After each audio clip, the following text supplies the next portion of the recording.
Hello, everyone. Thank you so much for joining us today. Bonjour à toutes et à tous. Merci d'être avec nous pour cette session. Et l'objectif, c'est de présenter le travail de la coordination européenne de Via Campesina, le groupe de travail sur la migration de ECVC. Ce groupe de travail est constitué de syndicats de travailleurs agricoles qui travaillent en Europe et en Afrique du Nord. Et avec les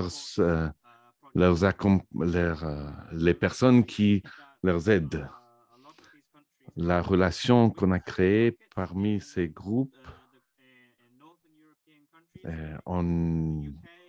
il y a des associations qu'on a créées avec des pays européens. C'est une relation d'exploitation. Et l'idée, c'est qu'on veut créer la solidarité entre les syndicats et d'autres acteurs. You want to start with Eurosol? Yeah, I want to start with Eurosol, but okay, we'll keep it up then, and then we can because we'll just move on to your presentation shortly. So the first so what we're doing with this session. Donc l'objectif de cet objectif, c'est de créer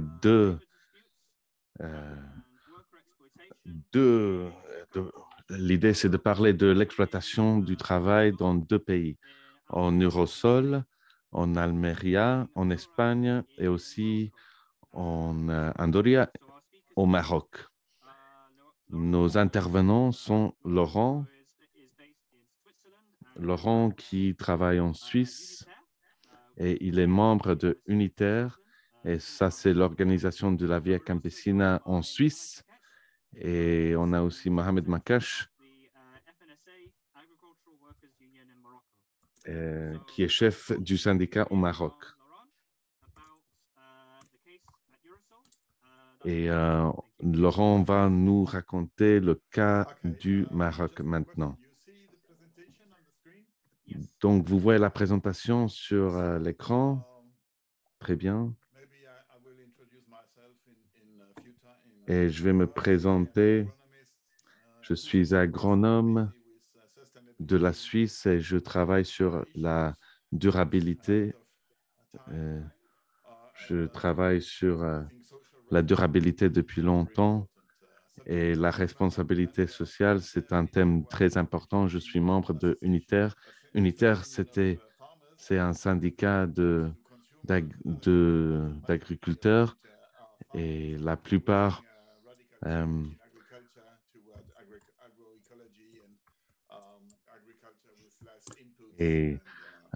on travaille avec, on essaie de réduire l'impact sur l'environnement. Via Campesina essaie de coordonner les activités de Via Campesina en Europe et on essaie de réunir des informations, surtout au niveau de l'Espagne et au niveau du Maroc. Et on va devoir intégrer l'Italie et la France aussi parce qu'on travaille dans beaucoup d'endroits. Il y a des problèmes avec les personnes qui produisent les aliments et la précarité est toujours présente. On travaille maintenant, mais on ne sait pas si on va travailler demain. Et Mohamed, il y a des conflits forts et c'est important qu'on soutienne les efforts au Maroc. Et on va présenter le cas en Espagne. Il s'agit de Eurosol, le nom de l'entreprise. Et la législation espagnole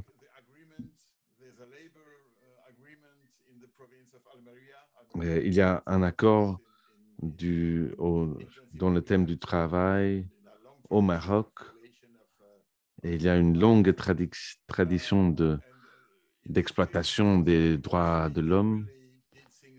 Et Eurosol fait des choses qui ne sont pas possibles, tout simplement. Qu'est-ce qu'on fait pour éviter cette situation? Oui, donc maintenant, on va donner, il y aura l'interprétation vers l'anglais, mais il n'y aura plus l'interprétation vers le français. Si vous parlez en français, il y aura l'interprétation vers l'anglais, mais il n'y aura pas l'interprétation vers le français. Vous ne pouvez pas écouter l'interprétation en français. Romania from Eastern countries for a long time, and they had elected a committee, a workers' committee, like it is in the Spanish right. You have the right to elect a workers' committee to represent yourself against the management. And the 50 workers, last end of the, maybe I have to explain that you in Spain, you or in Mediterranean area, you mostly work in the winter because you're providing vegetables which are not growing neither in Britain or in Germany, nor in Switzerland or in France. In the winter, you have tomatoes, you have cucumbers, you have everything growing in the winter, and the season goes up to May, June. In June, you take the plants away and to prepare everything. Then you go to holiday and you come back in September. And the 50 workers there, they saw in May 50 new workers arriving. In fact, the workers were most from Eastern Europe, but the 50 new workers were for Africa. Are hired, and they wondered why do they hire 50 workers more? And it was a change. The management just wanted to change the workforce, partly at least, because they didn't like that the workers had chosen a committee to represent them.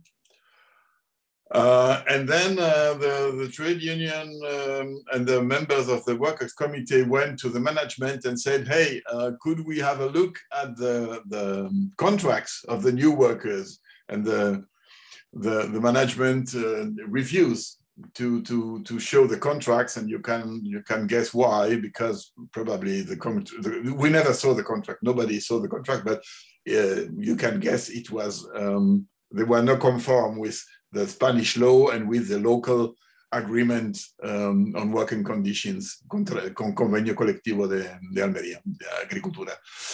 So, Laurent, sorry, the interpreters are requesting that you speak French. Is that okay? Ah bon, d'accord. Alors, je vais parler français, ouais. Donc, il y a encore, il faut que je me rappelle comment on parle en français, mais il y a on suspecte que ils n'ont pas voulu montrer les contrats parce que les contrats étaient en contradiction flagrante avec les clauses du contrat de la convention collective pour la région d'Almería. Et à la fin de la dernière saison, il y a eu des négociations très dures pour certaines clauses du contrat. Les clauses du contrat prévoient que les travailleurs, quand ils partent en vacances, sont payés avec le salaire plein, et la compagnie ne voulait pas leur payer le salaire plein. En plus, les gens ont droit, selon les lois espagnoles, à une pause le matin d'une demi-heure, et la compagnie ne voulait pas payer cette pause du matin. De sorte que les négociations n'ont pas abouti en principe, mais le syndicat avait déposé la chose devant le tribunal social d'Almería, qui a sorti juste à ce moment-là un jugement qui a confirmé qu'il faut payer les vacances à 100% et que la pause du matin doit être payée parce que c'est contenu dans la convention collective de la région d'Almería. En fait, cette convention collective, c'est intéressant de savoir, elle a été abolie en 2015. Donc, elle n'a jamais été renouvelée entre les syndicats traditionnels. Les deux syndicats traditionnels et le patronat n'ont jamais pu renouveler parce que le patronat n'a pas voulu renouveler. Mais juridiquement, la convention collective est toujours en force. Ça veut dire que les avocats, par exemple, ou ici le tribunal s'est basé sur cette convention collective de 2015 pour juger le cas. Et en fait, bon, dans la plupart des fermes, on ne paye pas les vacances ou on ne les paye pas complètement et on ne paye pas la pause.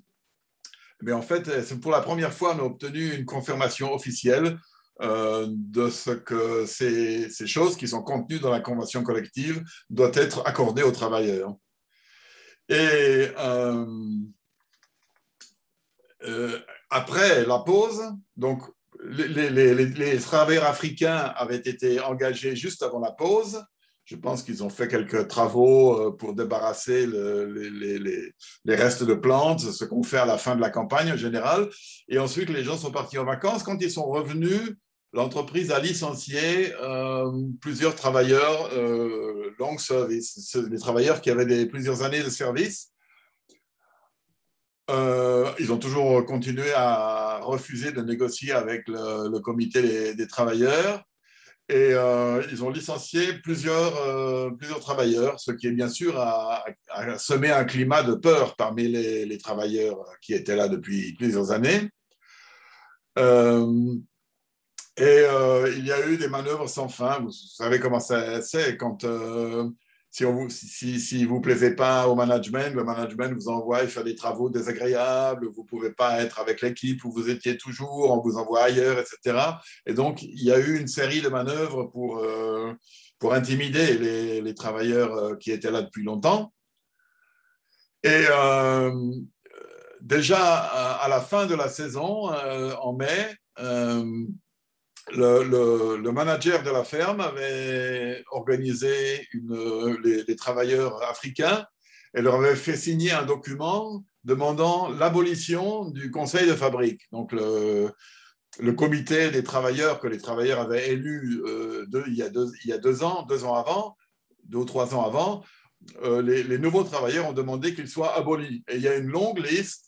Si vous regardez les noms, vous voyez très bien que ce sont des noms africains, ce sont Aboubakar ou des choses comme ça. C'est des noms qu'on trouve au Mali ou au Sénégal. Vous voyez très bien qu'il a rassemblé ces gens pour leur faire signer une liste demandant qu'on remplace le comité d'entreprise. Et donc, c'est une attaque claire contre la liberté d'association et contre la liberté d'être représenté par des négociations collectives et d'avoir une représentation syndicale qui sont aussi des choses qui sont contenues dans les conventions de l'Organisation internationale du travail, ILO, International Labour Organization, dans la loi espagnole et dans la convention collective de la province d'Almería. Ensuite, le directeur de la ferme a organisé un meeting en août pour officiellement demander l'abolition du comité des travailleurs élus. Mais ça a échoué parce qu'il n'a pas reçu la majorité dont il avait besoin pour ceci. Parce que les travailleurs qui étaient encore là ont appris et sont accourus et donc on votait bien sûr contre. Donc c'est la situation. La situation, on voit une attitude qui est nouvelle. D'habitude, jusqu'à maintenant, ils essayaient d'empêcher l'élection de travailleurs dans les fermes. Et maintenant, la nouvelle tactique, c'est d'éliminer les comités élus par le syndicat SOCSAT, parce que le syndicat SOCSAT est un syndicat combatif qui demande les revendications pour que les gens aient des conditions de travail décentes. Et maintenant, on essaie de négocier. Il y a 2 syndicats espagnols qui sont les syndicats officiels. L'un s'appelle Comisiones Obreras, l'autre s'appelle UGT. Et ce sont des syndicats qui sont un peu... jusqu'à maintenant, ils n'ont pas fait grand-chose dans les champs. Et ils sont liés par les entrepreneurs les mènent par les bouts du nez, si on veut. Ils n'ont pas de... Alors jusqu'à maintenant, la tactique, c'était d'empêcher les élections dans les fermes. Et maintenant, la nouvelle tactique, c'est on essaye d'éliminer les comités élus parce qu'ils sont sous le contrôle du SOCSAT et d'élire de nouveaux comités parce qu'ils sont avec des syndicats qui sont plus conciliants. Et donc,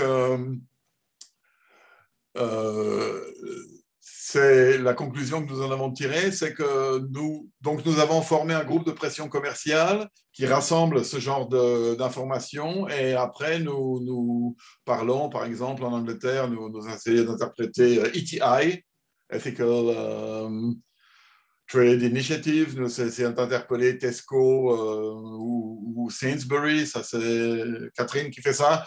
En Allemagne, les grands distributeurs allemands, en Suisse, les grands distributeurs suisses.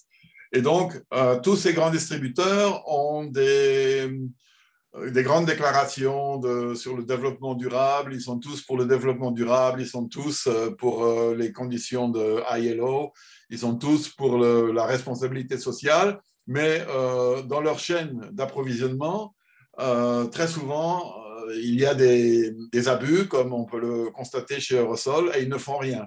Donc, pour l'instant, nous sommes en train d'appeler aux grands distributeurs pour leur demander de prêter attention au cas d'Eurosol, de poser des questions à Eurosol et de faire pression à Eurosol ou à des entreprises semblables pour qu'ils n'utilisent pas ce genre de moyens et qu'ils soient en conformité avec les conventions de ILO.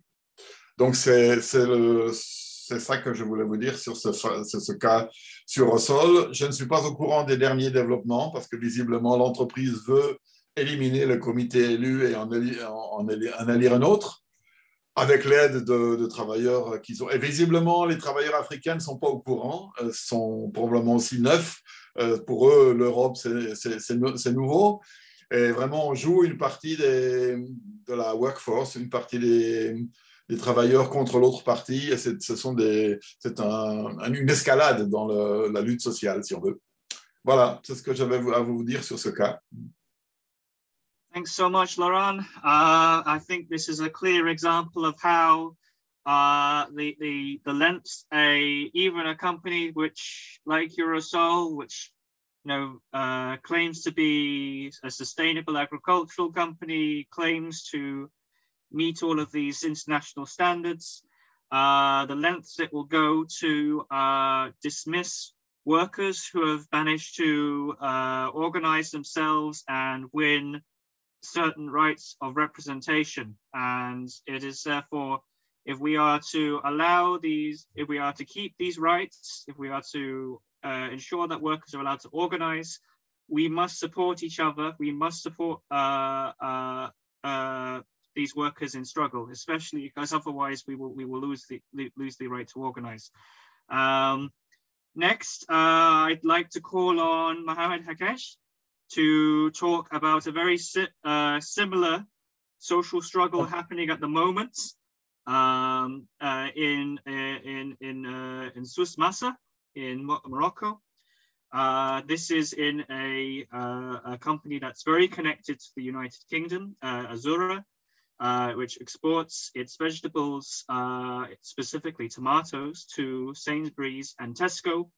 And there is a very, very concerning situation there with a death of a worker just this Sunday in a sit-in at the enterprise. So, Mohamed, if you would like to introduce the topic, that'd be great.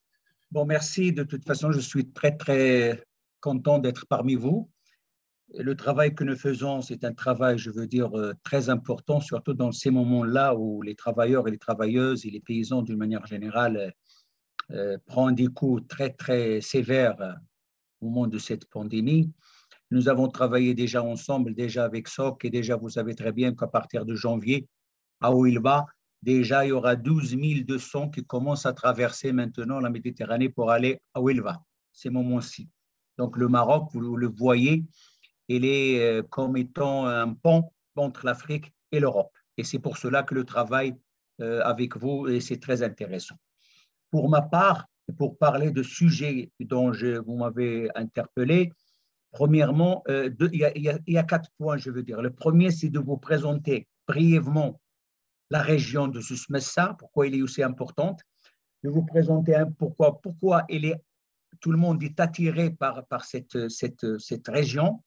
Ensuite, on va bien sûr présenter comment Azura, ce problème-là qui s'est explosé à Azura, et qu'est-ce qu'il dit à propos de ce qu'il fait. Je veux dire, il se présente pour vous déjà, parce qu'il a un rapport de développement durable de 2019, qu'il présente ça, je crois, en Europe, pas à nous, et c'est très bien de dire quelques mots de ce qu'il fait, de ce qu'il dit à propos des travailleurs et travailleuses et du syndicat. Et puis après, je veux dire la situation actuelle pour, je veux dire, dévoiler ce qu'il dit. C'est un peu ma façon de vous apporter quelques éléments importants. Premièrement, pour la région, c'est la première région primoriste et agrumicole. La région, au niveau de la région Souss-Messa, il participe à 17,3% du PIB régional et il participe à 9% du PIB national. D'accord? Et la superficie de cette région, de Souss-Messa, elle est de 451 000 hectares, dont 106, ils sont équipés d'une manière très moderne. D'ailleurs, le projet, le plan Maroc Vert, a investi très lourdement dans cette région qui devient un espace de l'agriculture industrielle. Et vous savez très bien qu'est-ce que ça veut dire tout ça et quel est l'impact de tout ça sur et l'environnement et la nappe phréatique. Cette nappe phréatique qui était à une profondeur de 80 mètres, actuellement, elle est plus de 250 mètres. Ça, c'est un passage à faire. Pour les exportations de primeurs 2016-2017, dont j'ai le chiffre, il présente 82% à l'échelle nationale. 82% des exportations du Maroc viennent de Souss-Messa. 87% de ces primeurs sont destinés en Europe. Pour les primeurs, 87% des primeurs produites à Souss-Messa sont destinés à l'Europe. C'est pour cela que cette relation est importante. Les exportations des agrumes, 43% des exportations des agrumes, c'est vers l'Europe. Bien sûr, la Russie, il y a aussi 35% pour la Russie, mais pour l'agrume aussi. Donc, voilà un peu qu'est-ce que le représente sur ce plan économique, mais cette économie capitaliste. C'est Moussa, il s'appelle terre d'excellence pour les investisseurs capitalistes. Terre d'excellence. Pourquoi terre d'excellence? Parce que la fertilité, parce que le soleil, parce que les salaires bas, parce que l'indulgence et la complicité des autorités, parce que la facilité fiscale, parce que la facilité de transfert de l'argent. Ça, ce sont des beaux critères qui nous laissent aller dans ce sens.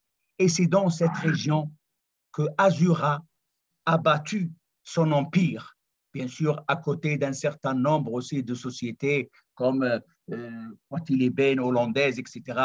Je vous donnais la liste, il n'y a pas de problème. Et voilà que nous avons devant nous un empire. Voilà. Alors, allons y voir un peu l'historique, disons, de toute façon, de cette Azura qui a commencé dans les années 90, mais nous, en tant que syndicat, nous étions avec eux 2004. Qu'est-ce qu'il dit donc pour les conditions de travail quand on lit ce rapport de développement durable de 2019 que j'appelle le rapport d'exploitation durable de 2019. Je m'excuse de cette traduction peut-être qui n'est pas de langue, mais une traduction de la réalité. Qu'est-ce qu'il dit dans quelques passages que je vais vous lire, et c'est très important. Premièrement, il dit que Azura s'assure que le droit de tous ses employés sont respectés grâce à un code de conduite.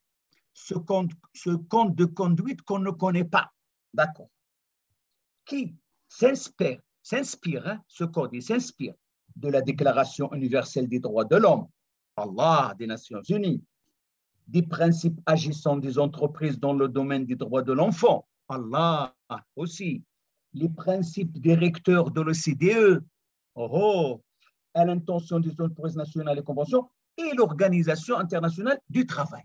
Donc déjà, il vous présente à vous qu'elle est vraiment encadrée par tous ces grands principes qu'on connaît. Et quand il s'agit du syndicat, qu'est-ce qu'il dit? conformément au droit marocain et français. Et français, hein, même le Code du travail français, il travaille avec, c'est beau. Tous les employés ont droit à s'affilier à une organisation syndicale. Tous les syndicats sont présents. Alors là, faites-moi quelques... Attention, les syndicats sont présents sur 5% des sites Azura. Pourquoi 5%? Ça, il le dit lui-même. Seulement 5% sur combien? Les 47 sites de Azura. Et vous savez même, seulement Ashtuka et Beha, parce qu'il est à Chichawa, il est à Dakhla. Mais il a 40 exploitations qui sont à Ashtuka et Beha, dont la petite exploitation, la minimum est de 30 hectares. La minimum est de 30 hectares. Déjà, au niveau de ce semestre, il a entre 4 000 et 5 000 ouvriers et ouvrières agricoles. Seulement, dans l'emballage, donc la station d'emballage, il a 1 500 ouvriers et ouvrières. Pour voir un peu l'importance de tout ça, donc, vous savez, c'est pour cela que je dis empire. Disons, empire et empire, de toute façon, il faut voir ça. Donc, voilà comment il se présente. Mais, quelle est la réalité? Cette réalité que je vous donne, bien sûr, je ne me suis pas présenté peut-être pour les camarades qui sont avec nous. J'étais l'ancien secrétaire général de la Fédération nationale du secteur agricole. Je suis toujours au niveau du comité exécutif, mais de toute façon, je suis le responsable des relations internationales de la FNS. Donc, qu'est-ce qui se passe? Azura, depuis 2004, qu'on a commencé, qu'on a, je veux dire, constitué un petit bureau syndical. Déjà, ils commençaient à nous embêter. 2014, ils ont allé encore plus loin. Ils commençaient à licencier cette fois-ci, malgré qu'ils étaient toujours peur de ces conditions sociales, je veux dire, de l'Europe, etc. Ils hésitaient, mais aussi ils étaient faibles, parce que maintenant, ils avaient en 2014 27 sites seulement, maintenant 47 ans. Ils ont doublé dans 7 ans. Ils ont doublé parce qu'il y a beaucoup d'investissements du plan Maroc vert, etc., etc. 2000, après ce qui s'est passé, et pourquoi il s'est fait ça, il essayait, et comme c'est sa politique de ne pas avoir les syndicats, la pandémie était pour Azura quelque chose qui tombe du ciel. C'est quelque chose qui c'est important, ce qui s'est passé, parce qu'il veut faire ce qu'il veut. Et c'est pour cela qu'il y a cette explosion. Comment ça a été fait, cette explosion d'Azura, dans ce sens, il a commencé à licencier? Et pourquoi il a licencié le délégué du personnel? Parce que en juin 2020, c'était l'élection des délégués et les élections des représentants du personnel. Azura, à l'intérieur de ces fermes, c'est elle qui présente les délégués. Ce délégué syndical, ils ont essayé de ne pas le laisser passer. Il leur dit de venir avec eux. Ils leur même fait ils n'ont pas pris ils ont fait tout pour qu'ils ne soient pas délégués du syndicat. Mais malgré eux, il a réussi à être un délégué qui représente la FNSA, et c'est pour cela qu'il est licencié. C'est aussi simple que ça. D'ailleurs, le licenciement de ce délégué, l'inspection du travail n'est pas d'accord, parce que pour licencier un délégué de personnel, il devrait avoir un accord de l'inspecteur du travail, comme stipulé dans le Code du travail du Maroc. Ils ne l'ont pas fait. Ils l'ont licencié comme ça. Qu'est-ce qu'il fait, Azura, en réalité, pour arrêter le travail syndical? Toujours, il développe cette politique, c'est un développement qu'il fait pour éradiquer les syndicats dans leur site de production. Le travail forcé pour les ouvriers syndiqués. L'isolement, comme il a dit Laurent, pour l'isolement et la mise en quarantaine d'un certain nombre de syndiqués. Les non-syndiqués peuvent s'absenter quand ils veulent. Par contre, les syndiqués sont sanctionnés. Les non-syndiqués reçoivent des primes et des bonus, et les autres non. Depuis la création du premier bureau syndical en 2004 à Azura, il veut gérer les ressources à leur guise et à la guise de ce dirigeant. Maintenant, ils n'ont pas un directeur des ressources humaines, ils ont une personne qu'ils ont choisie. Et ils ont aussi à l'intérieur de leur ferme des milices, je dis bien des milices. C'est eux qui exécutent et même ils frappent. Frapper, tu sais ce que ça veut dire frapper? Ils tapent, ils donnent des coups aux gens pour essayer de les envoyer, pour ne pas les licencier illégalement, et essayer de les faire sortir. Ces dernières années, ils suppriment même la prime d'ancienneté réglementaire parce qu'on a chaque durée du temps, il faut un pourcentage. Et aussi, ils ont même supprimé le droit d'allaitement aux ouvrières, chose bien sûr qui a poussé tout ça, ce sont des conditions qui ont poussé les travailleurs et les travailleuses à se manifester, à faire ce sitting, parce qu'ils voulaient que les choses ne soient pas apparentes, mais je vois que les choses sont très amplifiées. On est maintenant l'événement de ce tragique événement de la mort et de l'accident de ce qu'on appelle, nous, la martyre de l'exploitation, la victime Sabah, a fait exploser, je veux dire, les ouvriers et les ouvrières, et même l'entourage au niveau de Susmessa. Et ce qui s'est passé, c'est que Azura, maintenant, elle est terrifiée, elle a peur. La première nuit, après l'enterrement de Sabah, l'administration arrive. Il vient à la maison, il contacte le père et la mère, et il a donné 6 500 €. Nous, on a trouvé ça que c'est un bon indicateur. Pourquoi tu viens me donner de l'argent? Toi, tu sais pas toi qui as tué la femme elle était tuée par la voiture, donc pourquoi tu viens? Alors là, je veux dire qu'il approuve qu'elle est responsable. C'est très important. Il a demandé aux ouvriers et qui sont au sitting de venir travailler, sans parler avec votre syndicat, allez, entrez, il n'y a pas de problème. Non, ils ont refusé. Ils leur dit, allez parler avec notre syndicat. En même temps, comme je dirais la carotte et le bâton, à 3 heures du matin, après l'enterrement, après qu'ils ont allé à la maison, ils ont donné de l'argent, à 3 heures du matin, il a utilisé ses propres milices pour verser de l'eau froide, bien sûr froide, c'est janvier, sur les ouvrières au sitting qui dorment dans leur local de sitting.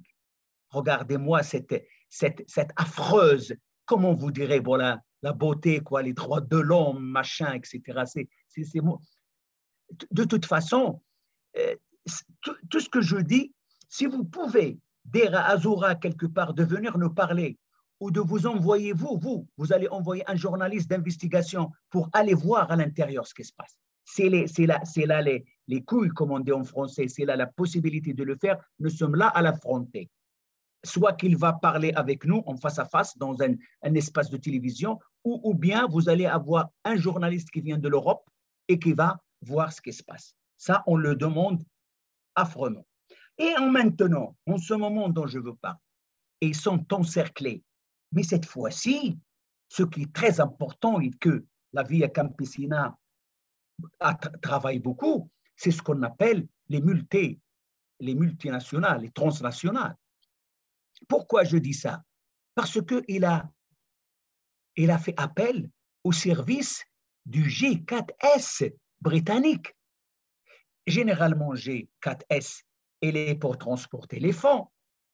Elle n'est pas pour aller taper ou encercler les ouvriers et les ouvrières avec ses agents. Ces agents ne font pas pour ça. Laissez le travail. Et tu sais, les autorités marocaines, maintenant, les gendarmes marocains, ils ne peuvent pas venir. Ils ont peur. Et il vient la G4. Il faut leur dire quelque chose à ces G4, chez S4. C'est malheureux, ils sont en Angleterre avec vous, Catherine. Donc, c'est grave ce qu'ils font. De toute façon, pour évacuer le sitting, parce que le sitting, maintenant, c'est un indicateur très important. Qu'est-ce que nous faisons? Et pour terminer, qu'est-ce qu'on est dans quelle situation maintenant? La situation de maintenir le sitting. Parce que Azora veut évacuer le sitting parce qu'il voit que c'est un élément qui le dérange et qui l'embarrasse vis-à-vis de tout le monde. Et le travail international, je suis sûr qu'il arrive et qu'il a peur de tout ça se voit entre nous de toute façon. Donc, voilà la situation. Je veux dire, je n'ai pas oublié quelque chose, mais s'il y a des questions à vous donner, c'est ça. La situation actuelle, c'est qu'il y a une résistance des ouvrières et des ouvrières. Ils ne veulent pas partir. Et maintenant, on a à 5 heures maintenant, il y a beaucoup d'ouvriers et ouvrières qui vont venir d'autres places pour venir s'installer avec eux pour essayer de les défendre. Et on va peut-être demain aussi faire disons, une pression aussi pour que les autorités prennent, parce que la complicité et l'indulgence de ces autorités, c'est grave.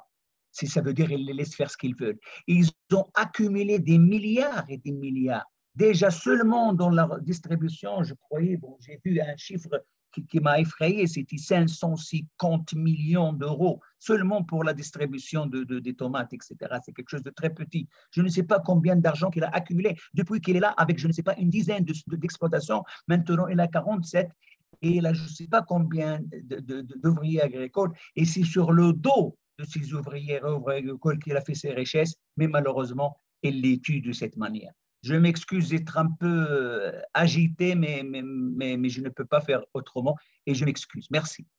Thank you so much, Mohammed, for that update on an extremely important social struggle going on at the moment. Sit-ins have been happening outside Azura's HQ in Ait Baha since, I think, the 8th of December.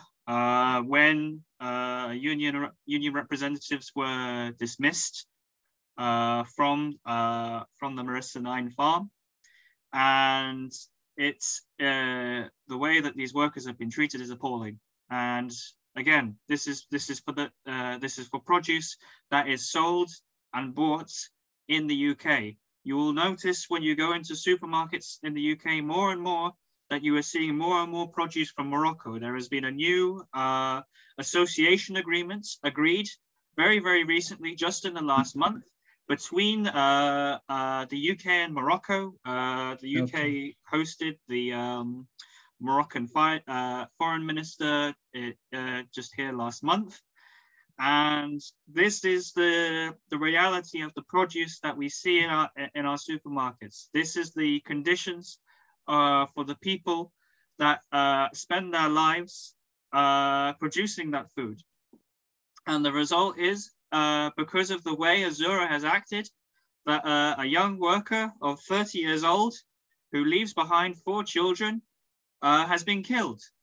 I'm very pleased to hear that there has been at least some compensation paid. Tu peux laisser Laurent me dire quelque chose, me traduire un peu qu'est-ce que tu as dit en gros, non, Laurent? Qu'est-ce qu'il a dit, les petits éléments les plus importants? Tu allumes, Laurent, allume ton micro. Allume ton micro. Voilà. Il est un peu revenu sur la situation. Il dit un peu ce qu'il a dit. Et je pense qu'il a surtout...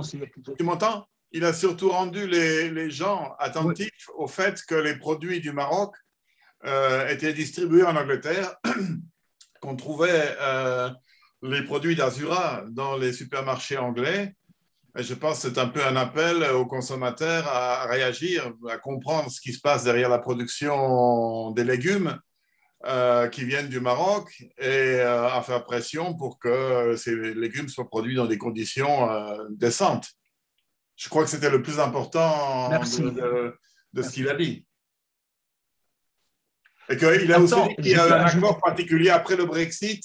Après le Brexit, il y a eu un accord particulier entre l'Angleterre et le Maroc et que les exportations depuis le Maroc ont augmenté à cause des difficultés qu'il y a avec l'Union européenne, je pense. C'était aussi important.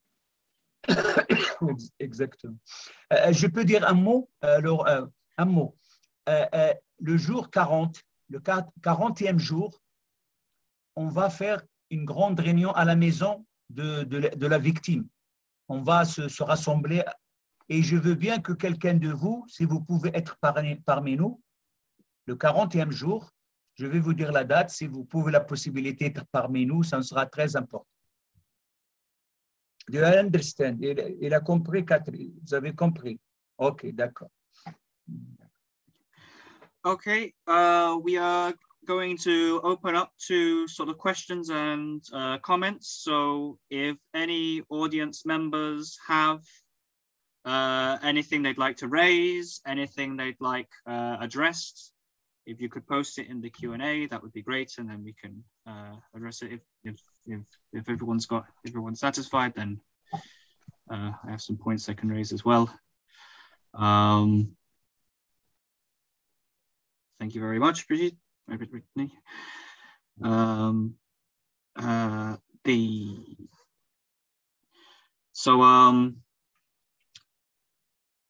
just going to comment briefly on things that we intend to do about these social struggles in the UK.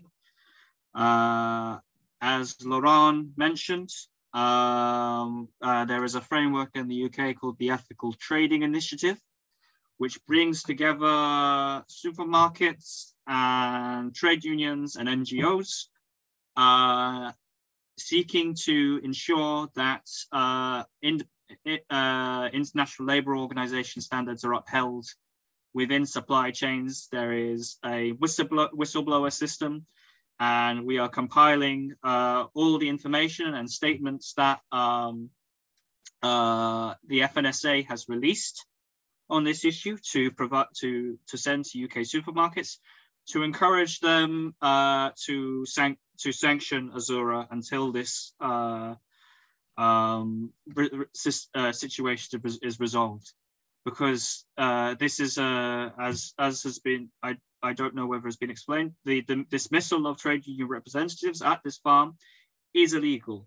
It has not been signed off by the Moroccan Labour Inspectorate.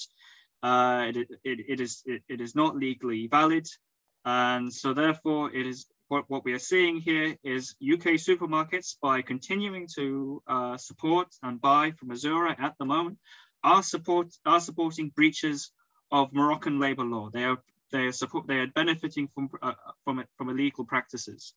So and additionally as well, we are going to try and send our own donations of money to the family of Dina Sabah, the killed worker, to ensure that her children are provided for. I'm really pleased to hear that Azura has paid some compensation. Laurent, could you ask Mohammed whether is it Azura who have paid compensation to the family? Yes. Is that? J'ai pas. Il a demandé si c'est Azura qui a payé la compensation, mais oui, yes, Azura paid. C'est Azura qui a payé. Non, mais de toute façon, on est maintenant dans une discussion.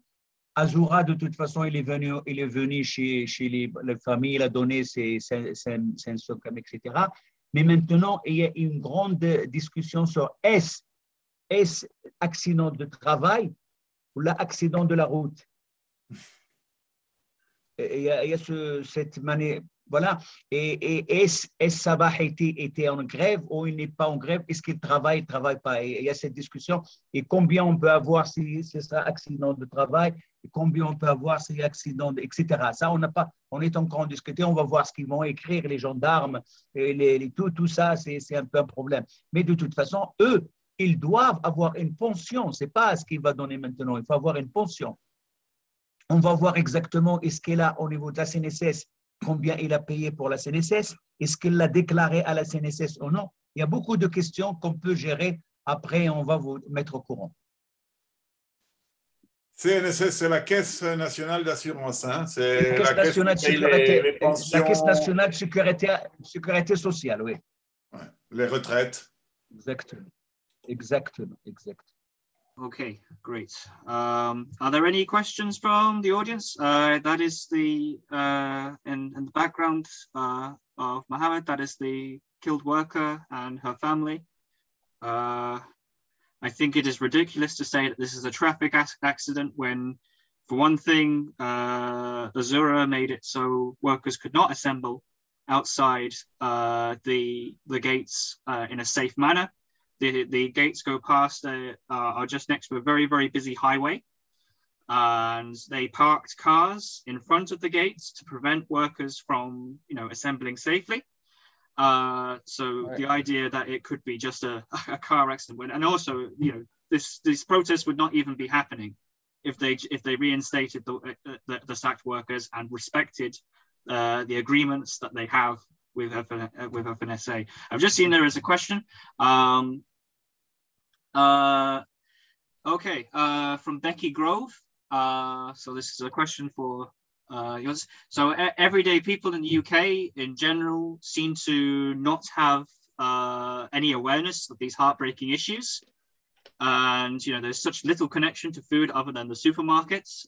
So how can we put more of a spotlight on workers' issues in agriculture in the UK and Europe? I was wondering, yeah.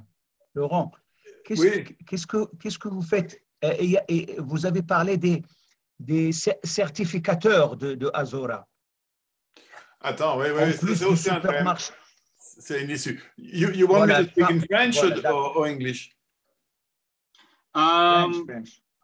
French? Yeah. Donc, Mohamed vient de parler des certificateurs. Alors, effectivement, Azura est certifié selon différents standards de bonne conduite, de responsabilité sociale. Entre autres, le SMETA anglais, qui est l'instrument officiel de ETI pour confirmer la bonne conduite. Donc, il serait intéressant de... Alors, je vous recommande de faire une action. Je sais que ETI a un mail qui s'appelle ETI Whistleblower, ou quelque chose comme ça. Donc, là, je pense qu'en Angleterre, il serait absolument utile de s'adresser à ETI par ce canal de whistleblower et de leur demander d'intervenir et de demander qu'est-ce que les rapports d'audit racontent. Parce que les rapports d'audit, souvent, d'abord, Azura est une énorme organisation. Je crois qu'il y a 30 fermes sur Agadir. Il y a des fermes à Dakhla, il y a une ferme à Chichawa. Quand ils font des audits, ils ne peuvent pas regarder les 30 fermes d'Agadir. Donc, ils font la racine carrée en général. Donc, ils font 6 fermes sur 30. Et donc, ils ne voient pas tout. Et même quand les auditeurs sociaux, il y en a certains qui voient beaucoup de choses et comprennent beaucoup de choses, mais il y en a beaucoup qui ne voient pas. Parce que c'est compliqué, les ouvriers ont peur de parler, on leur présente toujours les ouvriers qui sont d'accord. C'est toujours manipulé. Et donc, peut-être que l'audit est absolument possible. Ça serait très intéressant de s'adresser à ETI et ça serait très intéressant de savoir qui a fait l'audit et de s'organiser, de parler aux auditeurs et de demander qu'est-ce qu'ils ont vu et de les confronter avec ces faits. Je pense que ça serait très important. Et je veux dire une chose, c'est que vous avez en Angleterre quelque chose qu'on n'a pas en Allemagne ou en France ou en Suisse. Vous avez ETI, où il n'y a pas seulement la grande distribution, mais il y a aussi les syndicats et les ONG. Donc, ça donne beaucoup plus de possibilités de faire pression. Et je pense que ça, c'est très favorable. Vous avez vraiment des possibilités importantes. Alors, les certificateurs, ETI, et après, je pense directement aller voir dans les magasins. Vous verrez certainement de la marchandise d'Azura, parce qu'on la reconnaît. Les tomates d'Azura, on les reconnaît bien. Ils ont d'ailleurs, souvent, il y a marqué Zero Residues. Donc, sur les étiquettes, vous trouverez que c'est Azura. Et après, on écrit une lettre ou on téléphone au service des consommateurs. Ça fait beaucoup de pression, parce que même si Tesco fait une lettre très polie à Azura pour dire on a reçu des questions, est-ce que vous pouvez... Ça fait une pression et ils n'aiment pas être sous cette lumière, ils n'aiment pas être... Il faut toujours avoir une bonne réputation, il faut toujours que le consommateur soit positif, le monde est bien, on a les objectifs de développement durable, tout va bien. Donc, ils n'aiment pas quand on commence à aller... Donc, je pense qu'il faut utiliser tous les canaux.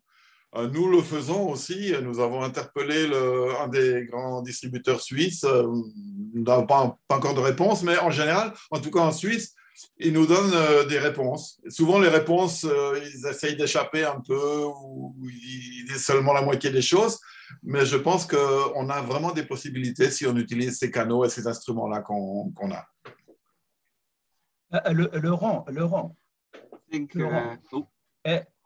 est-ce que c'est possible que nous, ou surtout les ouvrières, peuvent envoyer pour vous, pour la soumettre au supermarché, Carrefour, c'est pas, etc.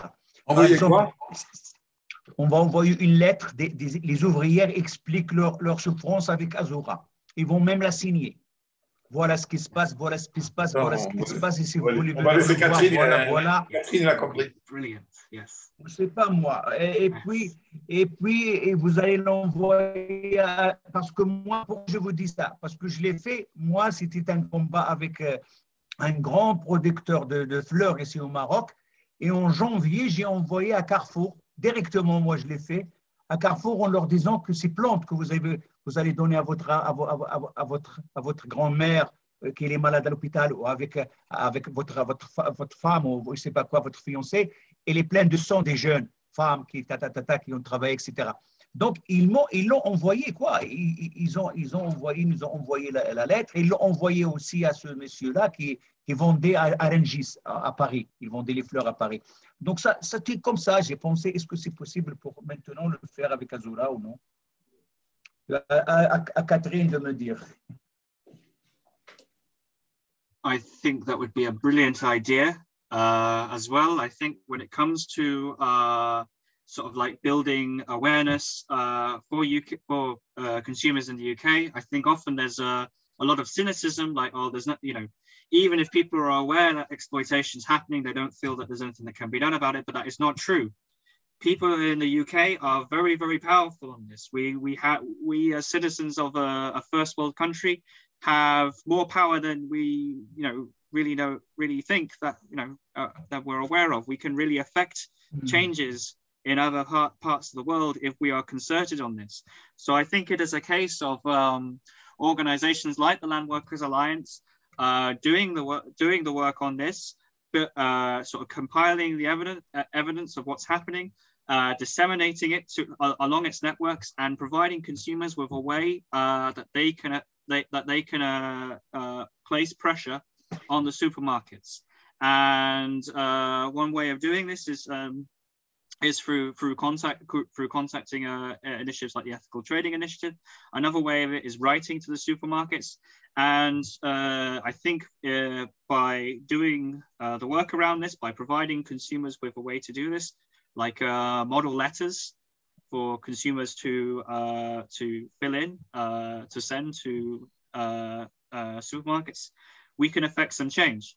And as well, I think as what we are coming to realize here, and this is me just talking about the UK now, is that we have quite a shortage of agricultural workers at the moment because workers are not coming here because the conditions are bad, and we've just voted to leave the European Union, making it harder for them to come.